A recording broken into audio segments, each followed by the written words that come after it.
decode one of the most urgent, time-sensitive threats in cardiovascular medicine, which is unstable angina and NSTEMI. Whether you are a medical student prepping for boards or just a curious mind wanting to know how emergency rooms actually stop a heart attack in its tracks today, we are going to cut straight through the jargon. The clinical landscape for acute coronary syndrome, or ACS, has just undergone a massive paradigm shift. The medical community is, abandoning a lot of outdated guesswork.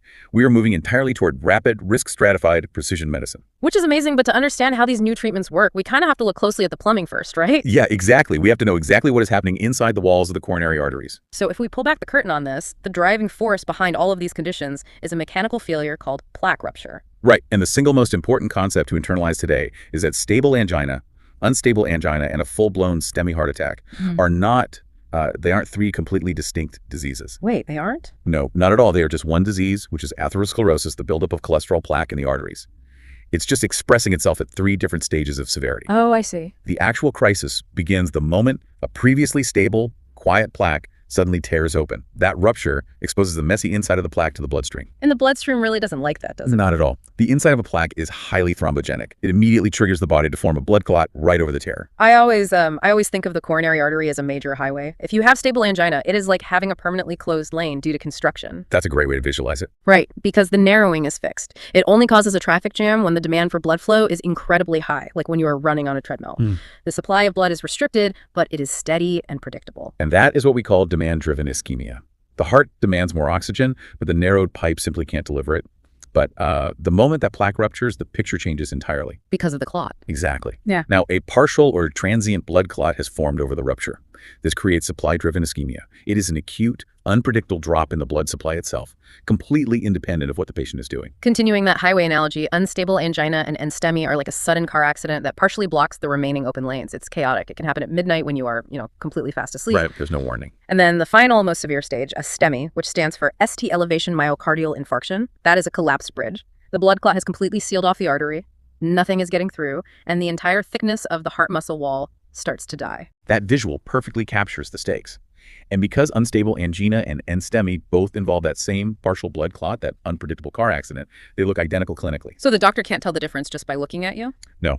A patient will present with chest pain at rest that lasts more than 10 minutes, or a sudden severe new onset of pain, or a crescendo pattern.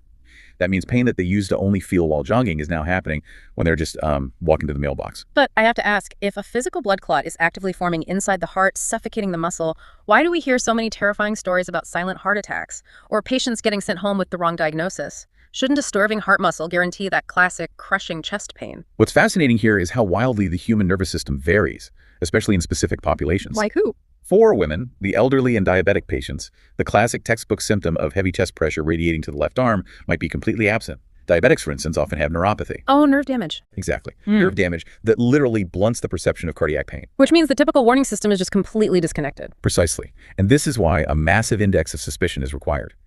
If a patient falls into one of these groups, an emergency room doctor cannot wait for them to grab their chest. They have to watch for atypical presentations. What kind of atypical things are we talking about? Things like unexplained dyspnea, which is a sudden, severe shortness of breath, profound fatigue that just comes out of nowhere, diaphoresis, which is breaking out in a cold, drenching sweat. Wow. Or even just isolated pain in the upper abdomen, which patients routinely write off as bad heartburn or indigestion. So what does this all mean for you, the listener, who might find themselves sitting in an emergency room? If the symptoms can perfectly mimic a bad case of acid reflux, and a physical exam might just reveal a slightly elevated heart rate, how do doctors actually peer inside the body to figure out if it's a partially blocked artery? They have to rely on the diagnostic linchpins. That means the electrical activity of the heart and the chemical markers in the blood. Okay, let's talk about the electrical part first. Sure. When that partial clot forms and the blood supply drops, the innermost layer of the heart muscle is the very first to suffer. It's called the subendocardium. Anatomically, it sits the furthest away from the blood vessels that hug the outside of the heart. Right, so it is the absolute end of the line for oxygen delivery. It's essentially the last house on the power grid. When the grid gets overwhelmed or compromised, they're the first ones to lose their lights. That's a really great way to put it.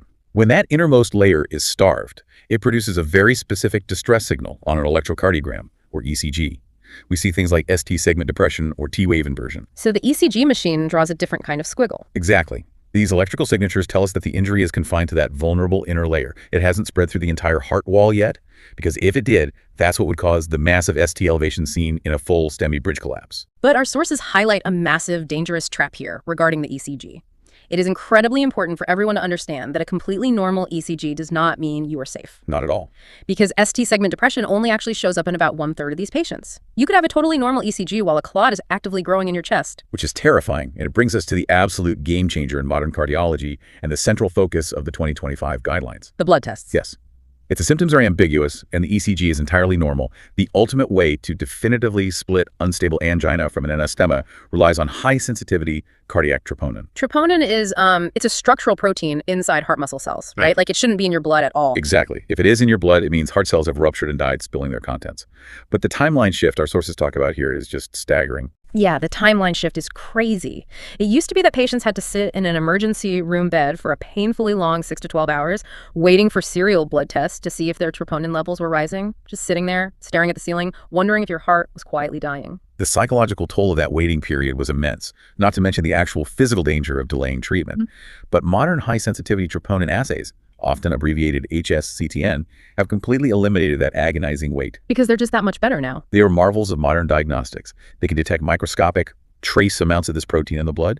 Because they are so sensitive, we can see the rise and peak remarkably early. Meaning the 2025 guidelines have slashed that waiting time down to rapid 0 to 1 hour or 0 to 2 hour algorithms. You get a blood draw at the door, another an hour later. That's it. And that rapid turnaround dictates the entire diagnosis. If that high-sensitivity troponin comes back negative after those rapid tests, you have unstable angina. So the plaque has ruptured, the clot is causing pain, but no heart muscle has permanently died yet. Right. But if it comes back positive, you have an NSTEMI.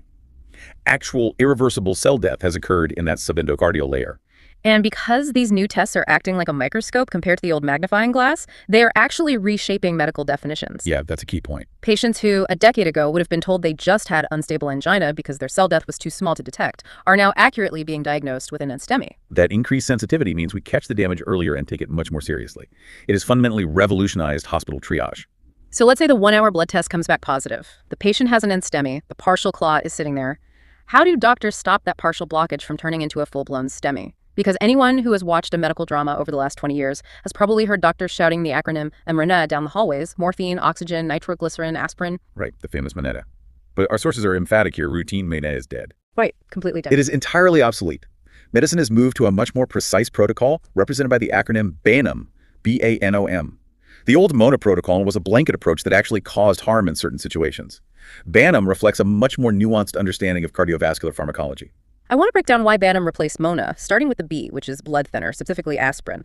The guidelines call for 162 to 325 milligrams to be chewed immediately. Why chewed? Chewing bypasses the slow breakdown in the stomach. It allows the drug to be absorbed directly through the mucous membranes of the mouth for a rapid, almost immediate antiplatelet effect. Makes sense. Then the A stands for anti-ischemic nitrates, usually given as a pill under the tongue. Nitrates dilate the veins, which pools the blood in the body and reduces the volume returning to the heart. So this lowers the workload and relieves the chest pain. Yes, but the sources stress that you cannot just hand out nitrates to everyone. There are heavy contraindications. Luckily serious ones, right? It's very serious.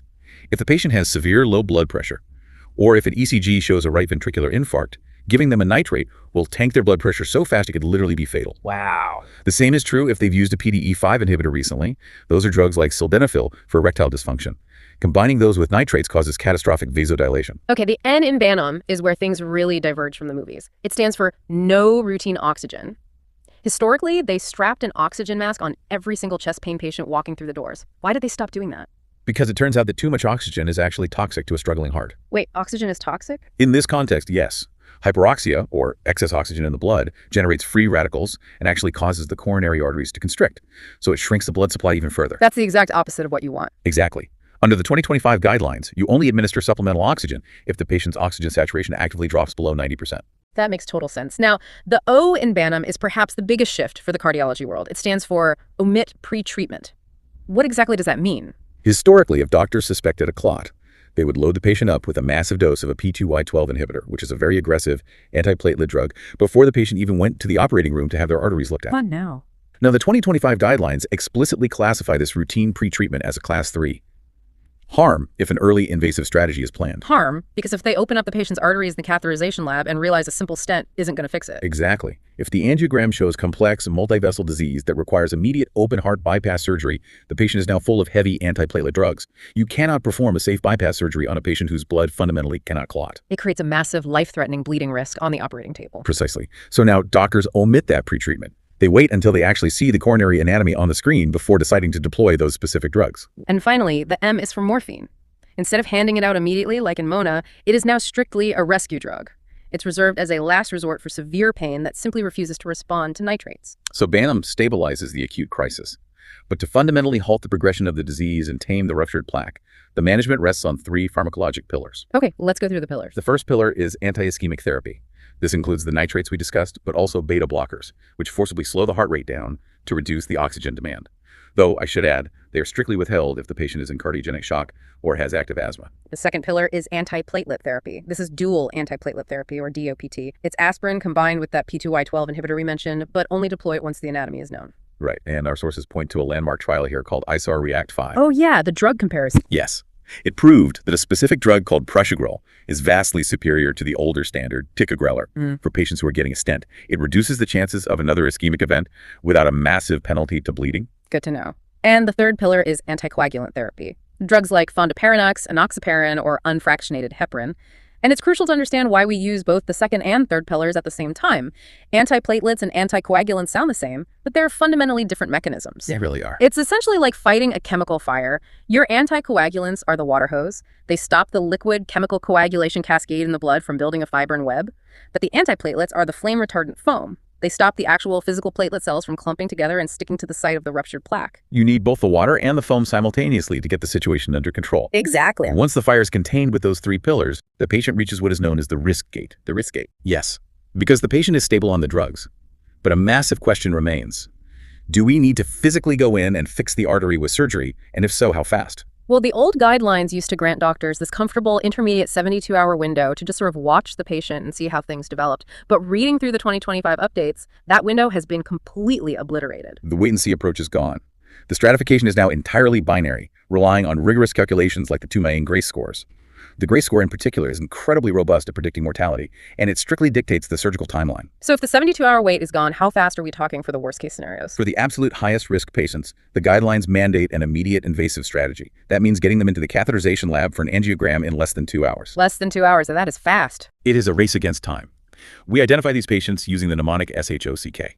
S is for cardiogenic shock, meaning the heart pump is failing so badly it can't sustain blood pressure. H is for heart failure, where fluid is backing up into the lungs. Okay, SH. O is for ongoing refractory chest pain, C is for cardiac arrest, and K is for kinetic or dynamic ECG changes. And the reason those SHOC criteria demand a 2-hour window is because any one of them indicates the heart is on the absolute brink of total collapse. If the pump fails or the electrical system goes kinetic, the patient dies. Precisely. You do not wait. Yeah. Now, if the patient doesn't have those catastrophic features, but they still have a positive troponin and STEMI or a high GRACE score over 140, they fall into the early invasive pathway. Which means surgery within 24 hours. Right. And if they're entirely low risk with negative biomarkers, we use a conservative ischemia-guided approach. We run a non-invasive stress test and only do surgery if their symptoms return. We spare them the risks of an invasive procedure. Here's where it gets really interesting in the sources regarding that surgery. If a patient does get rushed to the cath lab, I always picture the surgeon threading the catheter up through the femoral artery in the groin. Is that still the standard approach? Actually, no. That is another major paradigm shift cemented in the 2025 guidelines. Surgeons now strictly prefer radial artery access. They go in through the wrist. Wait, through the wrist just to reach the heart? Yes, it sounds wild, but the radial artery is much smaller and closer to the surface than the massive femoral artery in the groin. Going through the wrist dramatically lowers the risk of severe, life-threatening bleeding complications after the procedure. Wow, that's amazing. It is all about minimizing collateral damage while maximizing the speed of intervention. It's brilliant. But medicine is never perfectly straightforward. Everything we've discussed so far assumes the patient has a ruptured plaque. But our sources mention a terrifying trap called the aspirin paradox. Oh, yeah. If aspirin is the absolute mandatory bedrock of treating chest pain, when would chewing an aspirin actually make a patient's chest pain much worse? This brings us to a crucial exception, which is Prinz-Metals variant angina. Typical unstable angina and STEMI are caused by that physical plaque rupture we talked about. But Prinz-Metals angina has a totally different pathophysiology. So no plaque? There's no ruptured plaque. Instead, it is caused by focal coronary artery vasospasm. The muscle wall of the artery literally twitches and clamps shut entirely on its own. Oh, wow. Yeah, and this often happens in younger patients, particularly heavy smokers who don't have widespread cholesterol buildup. And the ECG for Prinz-Metals is incredibly deceptive because the clamp down is so severe it mimics a full STEMI. But once the spasm passes, the ECG goes completely back to normal. So why is giving these patients an aspirin a trap? Because of how aspirin interacts with the body's chemistry. Aspirin works by blocking a specific enzyme in the body to stop platelets from getting sticky. In a normal patient, this is exactly what you want. But in a patient experiencing a vasospasm, blocking that specific enzyme forces the body's cellular machinery to take a detour. A detour. Yes, the normal chemical pathway is blocked, so the body shunts its raw materials down a backup pathway. And that backup pathway happens to produce molecules called thromboxanes. And what do thromboxanes do? They are incredibly potent vasoconstrictors. So by giving aspirin to a Prinzmetal's patient, you accidentally force their body to produce chemicals that make the artery spasm clamp down even tighter. Wow. So you actively worsen the exact problem you were trying to fix. To treat